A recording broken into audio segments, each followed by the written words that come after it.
All right. Well, there are some participants are still joining us, but as always, time is short, and I want to be conscious of everybody's commitment to be with us. So, first of all, happy International Women's Day. I hope something nice and good happened to you that you're going to remember.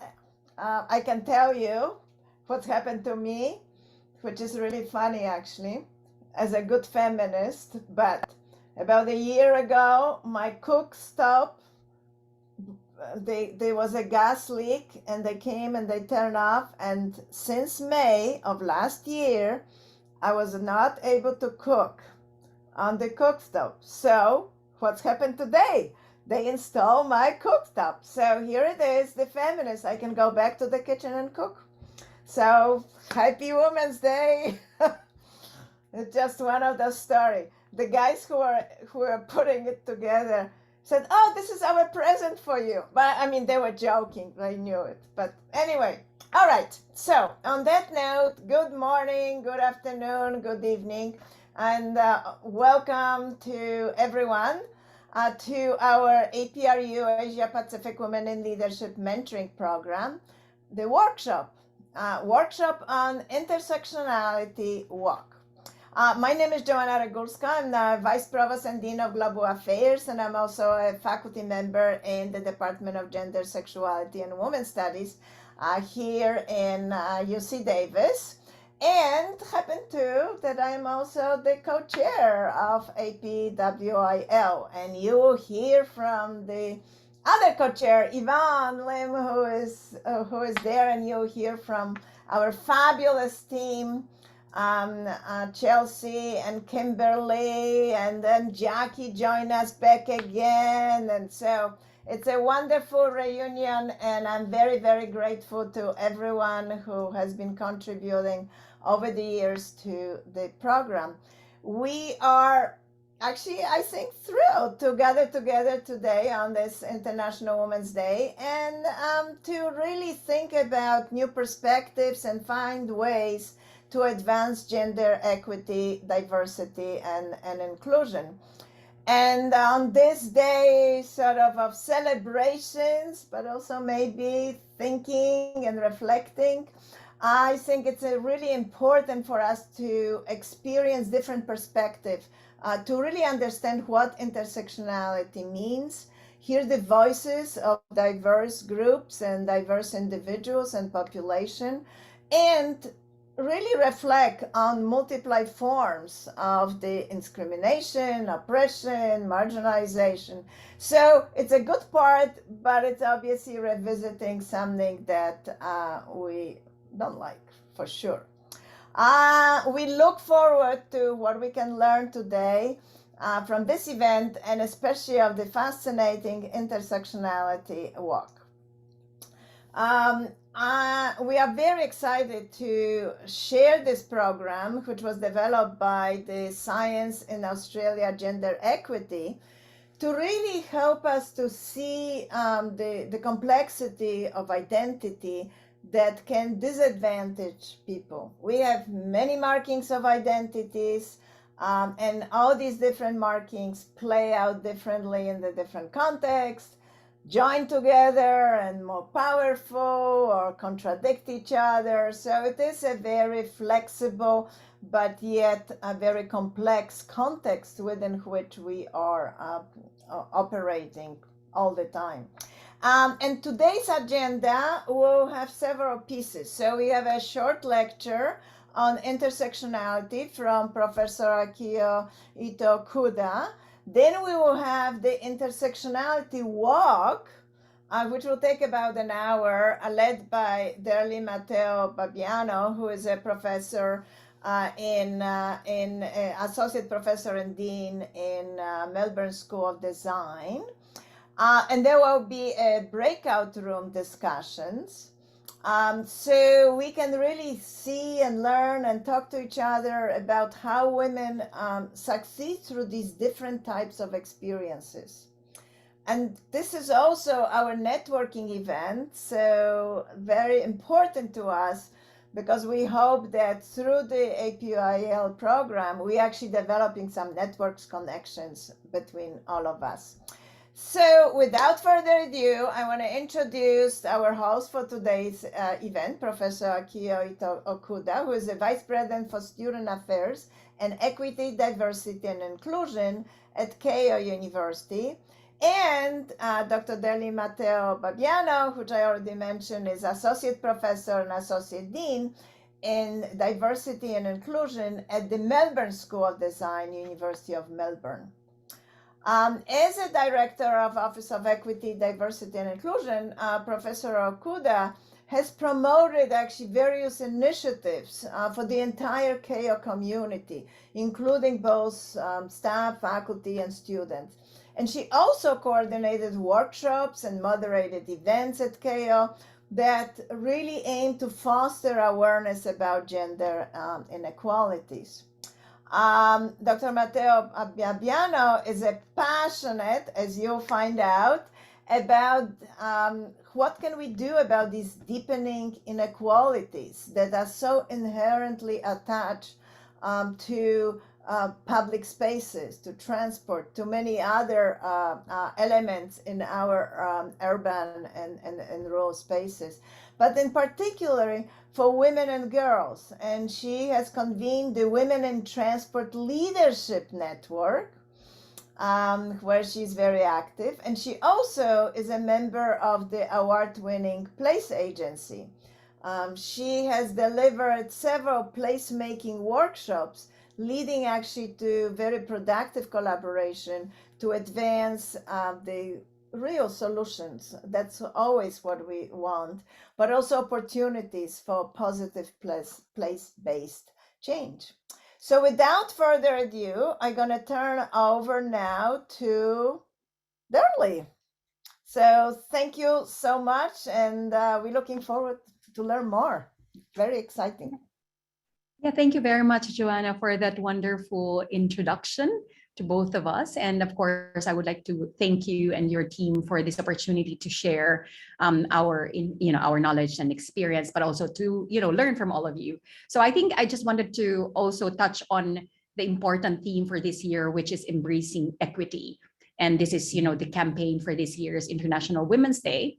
And I think what we're looking at is how we need to go beyond equal opportunities, because equal opportunities is actually sometimes exclusionary, right? Because sometimes being fair means that we are also discriminating some groups over another. And so my hope for this session will be, when can we start our conversation on embracing equity, and how can we do that is seeing and embracing intersectionality, which is our theme and topic, for this session.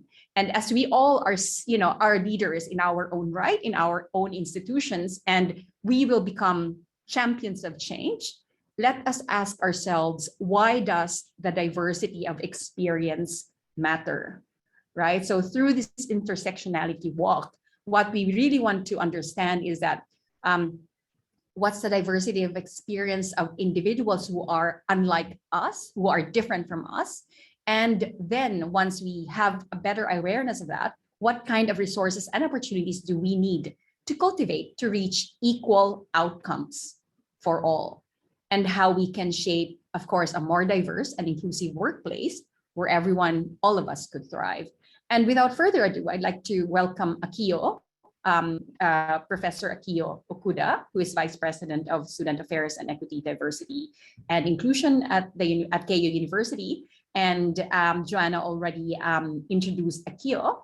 And Akio will, I guess, provide that framing of what intersectionality is all about. So over to you, Akio. Thank you, Darlie, and thank you, Joanna, for a very nice introduction. On this International Women's Day, we are introducing intersectionality work developed by SAGE, and this will be explained later. And in this section, I will explore the term intersectionality, how it emerged, what it means, and why it is significant for us. Next slide, please. Thank you. So this is our agenda for today. And the next slide, please. The concept of intersectionality is grounded in Black feminism, but these days, as you know, it is used to investigate not only gender and racial disparities, but more broadly, ethnic, class, ability, age, health, and sexuality. It is an analytical tool to reconsider the structures of inequality and can be applied to various academic disciplines. According to Patricia Hill Collins and Selma Bilge, intersectionality, this is a quote and it's on the slide, intersectionality is a way of understanding and explaining complexity in the world, in people, and in human experiences. End of quote. And it's also important to acknowledge its compounded complexities. Intersectional perspectives let us see the real life experiences and hear the voices of minoritized populations who experience multiple forms of oppression. Intersectionality can be used for interventions and social transformation. Indeed, it can be central in achieving gender equity. And next slide, please. Oh, back to the other slide. Sorry about that. Okay. Now, to give you some background, I'd like to explain how this concept emerged. In 1989, Kimberly Crenshaw, an American law professor, coined the term intersectionality in her essay, Demarginalizing the Intersection of Race and Sex. Focusing on court cases, Crenshaw challenged the marginalization of Black women, especially the systems of gender and racial subordination.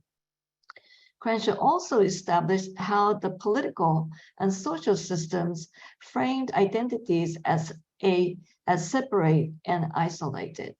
She emphasized, and this is a quote, Black women are sometimes excluded from feminine theory and anti-racist policy discourse because both are predicated on a discrete set of experiences that often does not accurately reflect the interaction of race and gender, end of quote. So this is where the concept intersectionality becomes important. When you take intersectionality into account, the understanding is greater than the sum of racism and sexism. So intersectionality can reveal a more complex perception in which oppressed people are marginalized. In the case Crenshaw cites, the court refused to see Black women plaintiffs as a class to be protected from discrimination. It needs to be either race discrimination or sex discrimination, but not a combination of both. Crenshaw also pointed out, and to quote, unable to grasp the importance of Black women's intersectional experiences, not only courts, but feminists and civil rights thinkers as well have treated Black women in ways that deny both the unique compoundedness of their situation and the centrality of their experiences to the larger classes of women and Blacks. What is important to acknowledge here is first, the complexity of Black women's situation, and second, the centrality of their experiences. That is what intersectionality means. Next slide. Great, thank you. Next, I would like to explore the meaning by going back in history.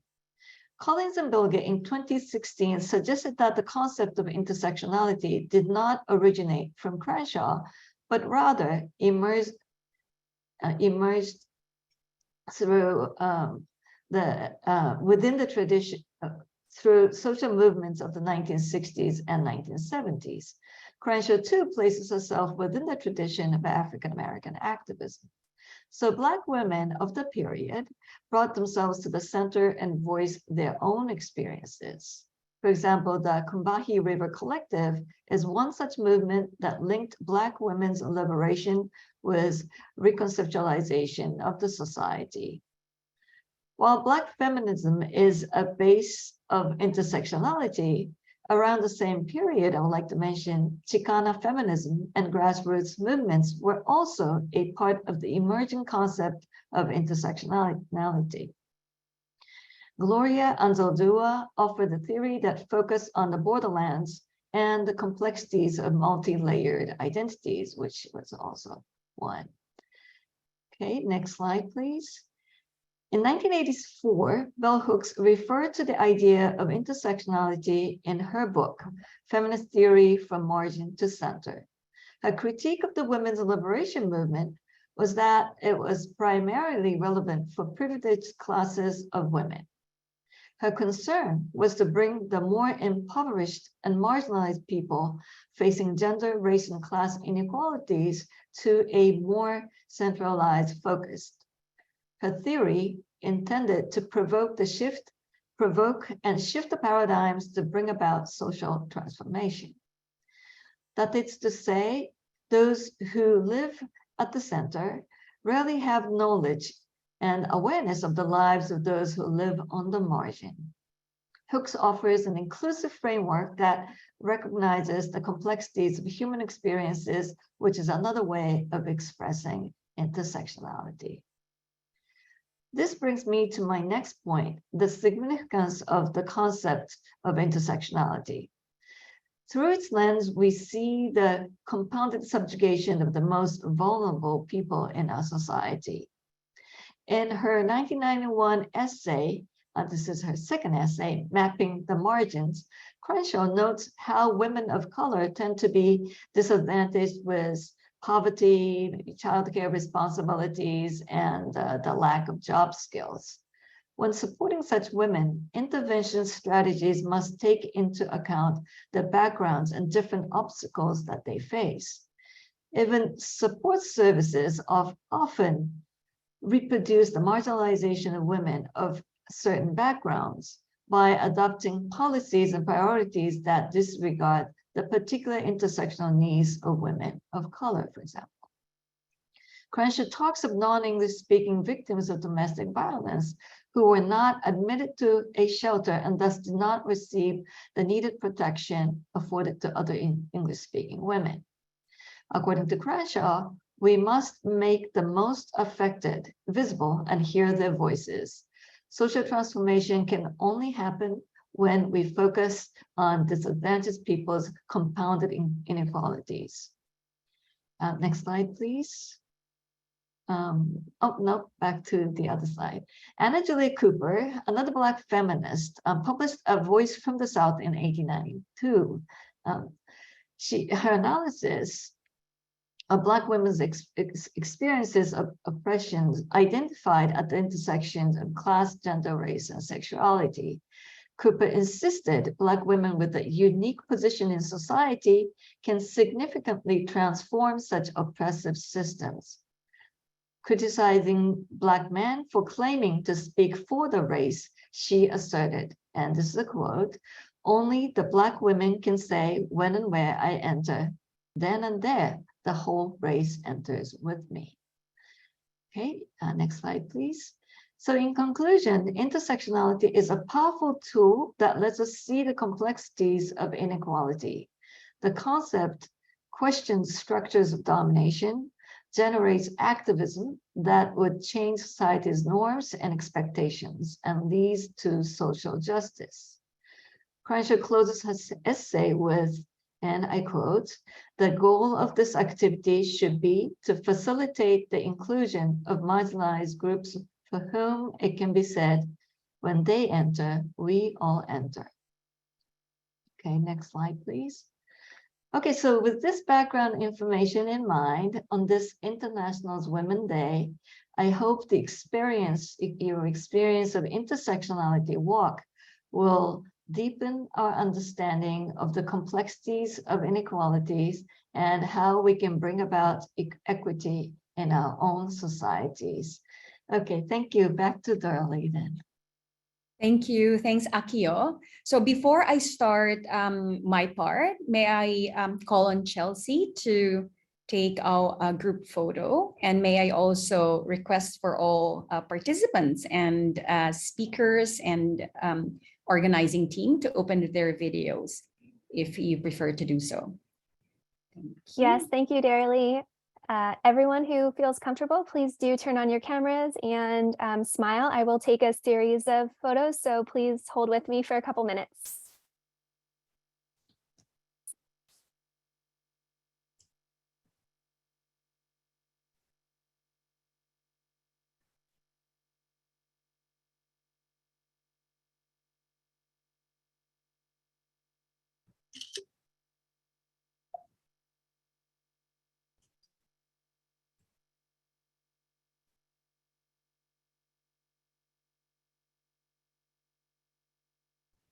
Okay, thank you so much, everyone. Okay, thank you. Thanks, Chelsea. Okay, back to me. Yes, so I will be presenting the intersectionality walk. So I would like to share my screen. So hopefully this will work. Yeah, so may I confirm that you could see my screen? Yep. Okay. So welcome to our interactive session, intersectionality workshop. And I would like to begin by acknowledging the traditional custodians of the land on which we are all working today, and pay my we would not have this interesting discussion. Now for our next event, so just a quick reminder, here are some milestones.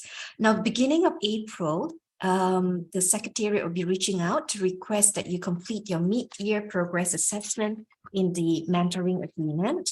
And so it's a good time to basically schedule another meeting, if you have not, with the mentor-mentee for March, just to touch base and to catch up with one another.